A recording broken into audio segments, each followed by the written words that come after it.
Hello everyone, இன்றைக்கி என்ன பார்க்க போகிறோன்னா CGL 2023 July 24 shift 4 maths question தான் பார்க்க போகிறோம். ஃபர்ஸ்ட் ஆஃப் ஆல் 200 சப்ஸ்கிரைபர் வந்து ரீச் பண்ணிட்டோம். Thank you for that. செஷனை ஸ்டார்ட் பண்ணலாம். ஃபஸ்ட் கொஷனில் என்ன சொல்லியிருக்காங்க? 6 labour can finish a work in 16 days. 6 labour 16 days work பண்ணுறாங்க. இப்போது எனக்கு 10 லேபர் தான் அவைலபிளாக இருக்காங்க. என்னோடய வேலையை வந்து 8 நாளில் நான் முடிச்சே ஆகணும். ஸோ அப்போ நான் எவ்வளோ லேபரை எக்ஸ்ட்ரா வந்து நான் போட்டேன்னா 8 நாளில் வந்து வேலையை முடியும். ஆல்ரெடி 10 ப்ளஸ் நான் ஒரு எக்ஸ்ட்ரா எக்ஸ் வந்து நான் சேர்க்கும் போது என்ன ஆகிடும்? கேன்சல் பண்ணிடலாமா? 12 is equal to 10 plus x. எக்ஸோட value is equal to 2. RST இவங்க வந்து தனித்தனியாக வந்து ஒர்க்கை முடிக்கும்போது என்ன ஆகுது? 20 நாள், 15 நாள், 10 நாளில் ஒர்க்கை முடிக்கிறாங்க. ஸோ டோட்டல் ஒர்க் வந்து 16 வந்துடுது. எஃபிஷியன்சி 3, 4, 6. ஆர் வந்து எல்லா நாளுமே வந்து ஒர்க்கை முடிக்கிறாங்க. ஆனால் எஸ்ஸும் டீயும் வந்து ஆல்டர்னேட் டேஸில் வந்து ஒர்க் பண்ணுறாங்க. டீ தான் ஸ்டார்ட் பண்ணுறான். சரி, ஓகே. 3 எல்லா நாளுமே இருக்காங்க. மொதல் நாள் 2 நாள்னு வச்சுப்போம். 3 ஒர்க்கு வந்து ஆர் வந்து கம்ப்ளீட் பண்ண போகிறாங்க. ஆனால் வந்து டீ ஃபஸ்ட்டு நாள் ஒர்க் பார்ப்பான். அதுக்கு அடுத்த நாள் யார் பாப்பா? Yes papa. அப்போ மொத்தம் 9 + 7, 2 நாளில் 16 ஒர்க்கு முடியுது. ஓகேவா? 2 நாளில் 16 ஒர்க்கு முடியுது அப்படின்னா எனக்கு இங்கே 60 ஒர்க்கு முடிஞ்சாகணும். ஸோ இன்ட்டு 3 பண்ணிடுறேன். எனக்கு எத்தனை நாள் ஆகுது? 6 நாளில் 48 ஒர்க்கு வந்து முடியுது. இப்போ மீதி எனக்கு 12 ஒர்க்கு வந்து பாக்கி இருக்குது. கரெக்டாக? இந்த 12 ஒர்க்கை யார் செய்ய போகிறா? ஃபஸ்ட்டு நாள் வந்து 9 பார்ட் ஆஃப் ஒர்க் செய்ய போகிறாங்க. அதுக்கப்புறம் 7 ஒர்க்கு. 9 பார்ட் ஆஃப் ஒர்க்கு போயிடுச்சு. 7வது நாளாக மாறிடும். 7வது நாளில் எனக்கு ரிமைனிங் எவ்வளோ இருக்க போகுது? 3 பார்ட் ஆஃப் ஒர்க் இருக்க போகுது 7 எஃபிஷியன்சியில். So 49 52 divided by 7 days. ஒரு ஈக்குவலேட்டரல் ட்ரையாங்கிளோட சைடு என்ன சொல்லியிருக்கான்? 12ன்னு சொல்லியிருக்கான். ஏரியா கேட்குறான். ஏரியா ஃபார்முலா என்ன? √3/4 a². 12 into 12 கேன்சல் பண்ணால் 3. அப்போது 36 √3ன்னு வரும். √3யோட வேல்யூ 1.73. 1.732 into 36னா 12, 19, 1, 3, 4, 10, 6, 9, 21 to 5. ஆட் பண்ண என்ன வரும்? 2, 5, 3, 1, 2, 6. 62.35. ஒரு ஷாப்கீப்பர் அவனோட பொருளை 20 ரூபாய்க்கு வாங்குகிறான். விற்கும்போது 30 ரூபாய்க்கு விற்கிறான். ஓகேவா? 800 கிராம் பொருளை 1000 கிராம்னு சொல்லி விற்கிறான். அப்போ என்ன? சிபிஎஸ்பி எவ்வளோவா இருக்கும்? 2 0க்கு 2 0 கேன்சல், ஒரு 0 கேன்சல். அப்போது 16:30. எனக்கு எவ்வளோ டிஃப்ரென்ஸ் வருது? ப்ராஃபிட்டுன்றது பார்த்திங்கன்னா 14 வருது. 14 டிவைடட் பை 16 into 100. கேன்சல் பண்ணால் 7/8 வரும். 100/8 வந்து 12.5. 12.5 into 7 87.5. இந்த கொஷனுக்கு என்ன பண்ணலான்னா எக்ஸு ஒய் இசட் 3 வேல்யூமே வந்து 1ன்னு வச்சுக்கலாம். அப்படி வச்சா எனக்கு என்ன ஆகும்? P is equal to 1/2, Q is equal to 1/2, R is equal to 1/2ன்னு வந்துருச்சு. கரெக்டாக? இப்போ இந்த 1/2 எல்லா இடத்துலையும் சப்ஸ்டியூட் பண்ணி பார்த்தா எனக்கு என்ன வரும்? 2க்கு 2 கேன்சல் ஆகிடும். 1/3 + 1/3 + 1/3ன்னு வந்துடும். அப்போ 3/3 which is 1. இன்னர் ரேடியஸும் அவுட்டர் ரேடியஸும் கொடுத்துட்டு மெட்டீரியல் எவ்வளோன்னு கேட்குறான். ஒரு பாலோடது. ஸோ 4/3 பை பெரிய R³ மைனஸ் சின்ன R³. பெரிய R எவ்வளோ? 3. 3³ எவ்வளோ? 27. சின்ன R எவ்வளோ? 2. 2³ வந்து 8. 4/3 பையா.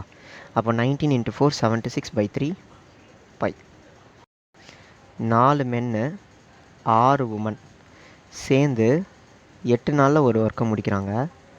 3 மென்னு அப்புறம் 7 உமன் சேர்ந்து 10 நாளில் அதே ஒர்க்கை முடிக்கிறாங்க. இப்போ நான் அதை உள்ளே மல்டிப்ளை பண்ணிக்கலாமா? 32m + 48m is equal to 30m + 70w. அப்போ என்ன வரும்? 22 women is equal to 2 men. Cancel பண்ணோன்னா 11:1ன்றது எஃபிஷியன்சி கிடச்சிருச்சு. இதில் எதுலையாவது ஒன்றுத்தில் சப்ஸ்டியூட் பண்ண வேண்டியதான். இதில் சப்ஸ்டியூட் பண்ணலாம், இதிலேயே சப்ஸ்டியூட் பண்ணிடுறேன். அப்போது 44 + 6 50. 50 × 8 கேட்குறது என்ன? 10 உமன், 10 ஒரு எஃபிஷியன்சி இன்டூ எக்ஸ். கேன்சல் பண்ணால் 5 8s are 40. டோட்டல் மார்க் 1800ன்னு சொல்லிட்டான். சோஷியல் சயின்ஸோட மார்க் என்ன? இப்போது 360 டிகிரி தான் எனக்கு 1800. அப்போ 72 டிகிரி எவ்வளோவா இருக்கும்? கேன்சல் பண்ண என்ன ஆகும்? 5 டைம்ஸ் வருமா? ஸோ 5 × 72 360. இந்த சம்மை எப்படி போடலான்றதை பாருங்கள். cot is equal to b/a வா? இப்போ ஒரு ட்ரையாங்கிளில் இது b, இது a, அதாவது ஆப்போசிட்டு, இது அட்ஜசன்ட்டு. ஹைப்போட்டன்ஸ் நமக்கு தேவையில்லை, எல்லாமே கேன்சல் ஆகிட போகுது. ஸோ அப்போது b × அட்ஜசன்ட்டு மைனஸ் a × சைனுக்கு பதிலாக ஆப்போசிட் போட்டுக்கலாம், டிவைடட் பை அதே b² + a² வரும்.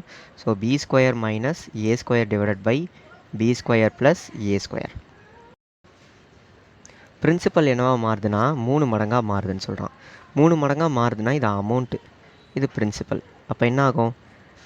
2p அப்படின்றது தான் எனக்கு இன்ட்ரெஸ்ட்டாக மாறும்.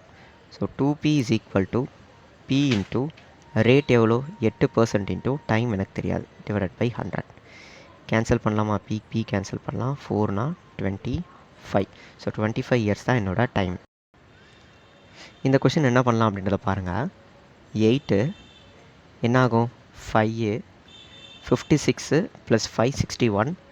63 - 61 என்ன? 2 40. 220 + 40 260. இங்கே டவுன் ஸ்ட்ரீம் டைமும் அப்ஸ்ட்ரீம் டைமும் கொடுத்துருக்கான். ஓகேவா? இதை வச்சு என்ன பண்ணலாம்? டவுன் ஸ்ட்ரீம் அப்ஸ்ட்ரீமோட ஸ்பீட் எடுத்துக்கலாமா? du அப்படியே என்னாகும்? உல்ட்டாவாகும், பிகாஸ் இன்வெர்ஸ்லி ப்ரொபோர்ஷனலாக இருக்கிறதுனால. டவுன் ஸ்ட்ரீமில் 10, அப்ஸ்ட்ரீமில் 8 ஆகும். கேன்சல் பண்ணால் 5/4. இப்போது டவுன் ஸ்ட்ரீமில் 80 கிலோமீட்டர் போகிறதுனால 8 ஹவர் ஆகுது. டவுன் ஸ்ட்ரீமை இதை நான் 5a எடுத்துக்கிறேன், 4a எடுத்துக்கிறேன். ஓகேவா? So 80 divided by 5a = 8 hour. Cancel பண்ணோம் அப்படின்னா 10 2.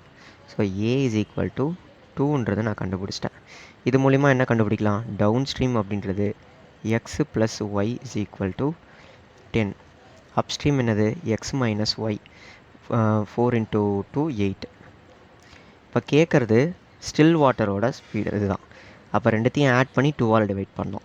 ரெண்டுத்தையும் ஆட் பண்ணுறேன், ஆட் பண்ணால் 18, 2ஆல் டிவைட் பண்ணால் 9. இந்த கொஷனுக்கு θ = 0ன்னு போட்டு பாருங்கள். ஸோ sin 0 0, sin 0 0, cos 0 வந்து 1, 2 டிவைடட் பை 1 2. இப்போது பேப்பர் ஏல 75 மார்க்ஸ், 75% வந்து எடுத்திருக்கான். பேப்பர் பியில் 80% எடுத்திருக்கான். பேப்பர் சியில் 60% எடுத்திருக்கான். வெயிட்டேஜ் பார்த்திங்கன்னா 40%, 50% அண்ட் 10% சொல்லியிருக்காங்க. ஓகேவா? இதை அப்படியே மல்டிப்ளை பண்ணலாம். 4 5s are 20, 3000. 40 2 0. இது 600. இதை ஆட் பண்ணால் எவ்வளோ வரும்? 7600 வரும், டிவைட் பை 100. கேன்சல் பண்ணால் 76%. டோட்டல் அமௌண்ட்டில் எந்த அளவுக்கு பேமெண்ட்டில் ஸ்பெண்ட் பண்ணியிருக்காங்க அப்படின்றதான் கேள்வி. டோட்டல் அமௌண்ட் அப்படின்றது 10 லட்சம். 10 லட்சத்தில் 11% எவ்வளோ? 1,10,000. ஃபஸ்ட்டு ஒய்யை காமனாக வெளியே எடுத்து லெஃப்ட் சைடுக்கு ரைட் சைடுக்கு கொண்டு வந்துடலாம். y - 1/y = 13/4. இதை ஸ்கொயர் பண்ணிக்கலாமா? ஸ்கொயர் பண்ணி +2 பண்ணிடலாம். ஸோ 169 டிவைடட் பை 16 +2 தான் எனக்கு y² + 1/y² கிடைக்கும். இப்போ இது எல்லாமே வந்து என்ன இருக்குது? மிக்ஸ்டு ஃப்ராக்ஷனில் இருக்குது. ஸோ 16ஆல் இது டிவைட் பண்ணும்போது என்ன வரும்? 10 9/16 + 2ன்னு வரும். இப்போ இங்கே ப்ளஸ் இருக்கிறதான்னு அர்த்தம், அப்போ தானே இது வரும். ஸோ அப்போ இது ரெண்டுத்தையும் ஆட் பண்ணுறேன். 12 9/16. xyயோட லென்த் என்ன அப்படின்றதுலாம் கேட்குறான். என்ன பண்ணலாம்? LQ × LP = LY × LX தான் இதோட ஃபார்முலா. ஸோ LQ அப்படின்றது 5, LP அப்படின்றது 15. LY வந்து 3, 3 இது 3 + x கேன்சல் பண்ணோன்னா 5 25 is equal to 3 + x answer 22. ஒரு பர்சன் என்ன பண்ணுறான்னா X% வந்து அதிகமாக காஸ்ட் ப்ரைஸில் விற்கிறான். டிஸ்கவுண்ட் 12%, ப்ராஃபிட் 10% சொல்லியிருக்காங்க. So MP divided by CP is equal to என்ன பண்ண 100 ப்ளஸ் ப்ராஃபிட் 100 மைனஸ் டிஸ்கவுண்ட்னு சொன்னோன்னா 100 ப்ளஸ் ப்ராஃபிட் எவ்வளோ 110ன்னு வரும். 100 மைனஸ் டிஸ்கவுண்ட் எவ்வளோ 88ன்னு வரும். ஓகேவா 88ன்னு வந்துருச்சு. இப்போது இதுதான் வந்து மார்க் ப்ரைஸ் அண்ட் காஸ்ட் ப்ரைஸோட ரேஷியோ. இப்போ எவ்வளோ அதிகமாக இருக்குது 88லேருந்து 110 அப்படின்றது 32 அதிகமாக இருக்குது. கரெக்டாக 22 எஸ் 22 அதிகமாக இருக்குது. 22 அதிகமாக இருக்குது 88 கம்பேர் பண்ணும்போது. ஸோ கேன்சல் பண்ணோம் அப்படின்னா 25% தான் எனக்கு எக்ஸு. இப்போ ப்ராஃபிட் பர்சன்ட்டுக்கும் எக்ஸுக்குமான டிஃப்ரென்ஸ் என்னன்னு தான் கேட்குறான். ப்ராஃபிட் பர்சன்டேஜ் எவ்வளோ 10%. 25 மைனஸ் 10 அப்படின்றது 15. ரெண்டு ஈக்குவல் சர்க்கிள் சென்டரில் இன்டர்செக்ட் ஆகிருக்கு. கரெக்டாக சென்டரில் இன்டர்செக்ட் ஆகிருக்கு. காமன் கார்டு என்ன அப்படின்றது தான் கேட்குறான். காமன் கார்டுனால் நடுவில் இருக்கக்கூடிய இந்த இதுதான் வந்து காமன் கார்டு. இதுதான் இந்த காமன் கார்டு. இப்போது சென்டரில் இதுவாகிருக்கு. அப்போ என்ன அர்த்தம் இதுவும் 18 இதுவும் 18 இதுவும் 18 அந்த ரேடியஸும் 18 இருக்கிறதுனால ஈக்குவலேட்ரல் ட்ரையாங்கிளாக மாறிடுச்சு. ஈக்குவலேட்ரல் ட்ரையாங்கிளோட ஹைட் எப்படி கண்டுபிடிப்பேன் √3/2 × 18 கேன்சல் பண்ணால் 9. இப்போது 9√3 இருக்குது. இன்ட்டு 2 பண்ணால் தானே இதுவும் மொத்தமும் கிடைக்கும். ஸோ இப்போ 18√3ன்றது தான் என்னோடய ஆன்சர். ஆனால் ஆன்சர் எதுவுமே இருக்காது. நம்ம என்ன பண்ணிக்கலாம் 6 × 3√3ன்னு எடுத்துக்கலாம். இந்த √3யை உள்ளே மல்டிப்ளை பண்ணோன்னா என்ன ஆகும் 6√3 × 9 27ன்னு வரும். Area of ADE divided by area of ABC is equal to DE square divided by BC square. Area of ADE என்னது 90, ABC என்னன்னு தெரியாது எக்ஸ்ன்னு வச்சுக்கலாம். இப்போது BC ஸ்கொயர் என்னது 8, ஸோ 64. DE ஸ்கொயர் என்ன 36. கேன்சல் பண்ணால் 10 டைம்ஸ், இது வந்து ஒரு 4 டைம்ஸ், இதை கேன்சல் பண்ணால் 16. 160 தான் என்னோடய ஆன்சர். கொஸ்டினை வந்து பொறுமையாக படிங்க. இன்கம் எவ்வளோ சொல்லியிருக்கான் 27,500. இதில் 35% ஸ்பெண்ட் பண்ணிட்டா மீதி அவகிட்ட எவ்வளோ இருக்க போகுது 65% இருக்க போகுது. கரெக்டாக அதை என்ன பண்ணிடுறா ஃபுட்டுக்கு யூஸ் பண்ணுறா. மீதி இருக்கக்கூடியதில் 15% யூஸ் பண்ணுறா கிளாத்ஸுக்கு. ஸோ அப்போ 85% மீதி இருக்கும். அப்புறம் 40% வந்து சேவ் பண்ணுறா. 40% சேவ் பண்ணுறான்னா என்ன அர்த்தம் இதில் மீதி இருக்கக்கூடியதில் 40% சேவ் பண்ணுறா. இங்கே ஒரு அமௌண்ட் வரும், அது என்ன அப்படின்ட்டு தான் கேட்குறான். இதை சால்வ் பண்ணணுன்னா டைம் ஆகும். அதுக்கு நம்ம என்ன பண்ணலான்னா இந்த 275 இருக்குல்ல இது எதோட மல்டிப்புளில் இருக்குதுன்னு பாருங்கள் 11ஓட மல்டிப்புளில் இருக்குது. ஸோ இப்போ ஆன்சரும் 11ஓட மல்டிப்புளில் தான் இருக்கும். இதில் இருக்கிறதுலே 11ஓட மல்டிப்புள் எதுனா இது ஒன்று தான். Answer is 1. ஒரு போலில் பார்த்திங்கன்னா இந்த மாதிரி சாஃப்ரான் ஒயிட்டு க்ரீன்னு கலர் அடிச்சிருக்காங்க. க்ரீன் பார்ட்டு எவ்வளோ லென்த்து கலர் அடிச்சிருக்காங்க அப்படின்றதான் கேட்கலாம். மொத்தமாக ஆட் பண்ணிப்போம். மொத்தமாக ஆட் பண்ணால் எவ்வளோ வருது 21ன்னு வருது. ஸோ 21 பார்ட்டு தான் எனக்கு 9030னா க்ரீன் பார்ட் எவ்வளோவா க்ரீன் பார்ட்டுன்றது 8 பார்ட் எவ்வளோன்றதான் கேட்கலாம். 7 டேபிள்ஸில் அடித்தோம் அப்படின்னா என்னவா வரும் 1 2 2 6 7 ஓகேவா 9 வரும். கேன்சல் பண்ணோம் அப்படின்னா 430 × 8 எவ்வளோ 3440.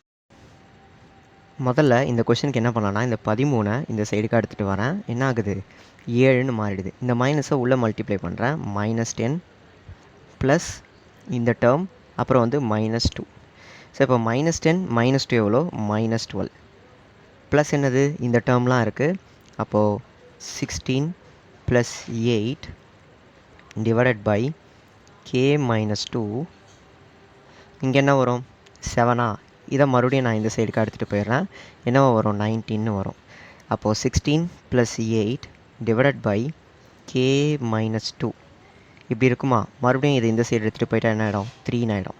So 8 divided by k - 2 is equal to 3. இதை அப்படியே கீழே உல்ட்டாவாக எடுத்துகிட்டு வந்துக்கலாம். 8 divided by 3 is equal to k minus 2. இந்த மைனஸ் 2 அந்த சைடு எடுத்துகிட்டு போனால் ப்ளஸ் 2. ஸோ இப்போ 8 பை 3 ப்ளஸ் 2 என்ன வரும்? 6, 14 பை 3.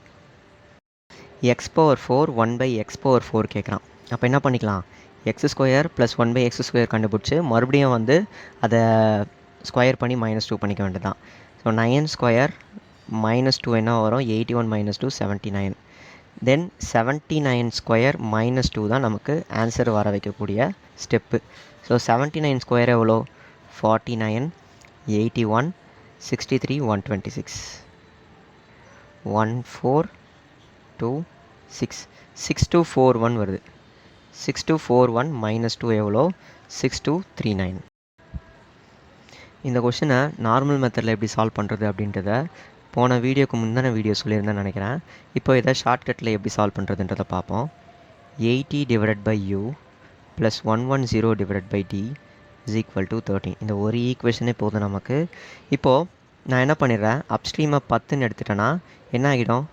8 ஹவர்ஸ் ஆகிடும். இப்போ நான் இங்கே 5 ஹவர் வர வைக்கணும்னா இங்கே நான் எதால் டிவைட் பண்ணணும்? 22ஆல் டிவைட் பண்ணேன் அப்படின்னா எனக்கு இங்கே 5ஆல் மாறிடும். ஸோ இப்போ 8 + 5 13 வந்துருச்சு. இதை வந்து வேல்யூ புட் பண்ணி நம்ம வந்து கற்றுக்கலாம். ப்ராக்டிஸ் பண்ணுறது மூலிமா இது நம்மளுக்கு ஈஸியாக வந்துடும். அப்போது அப்ஸ்ட்ரீம் அதாவது x minus y is equal to 8, x plus y is equal to 22. எனக்கு கேட்கக்கூடியது என்னது? கரண்ட்டோட ஸ்பீடு தான். அப்போ ரெண்டுத்தையும் மைனஸ் பண்ணி 10 ரெண்டுத்தையும் மைனஸ் பண்ணி 2ஆல் டிவைட் பண்ணோம். ரெண்டுத்தையும் மைனஸ் பண்ணால் 12, 2ஆல் டிவைட் பண்ணால் 6.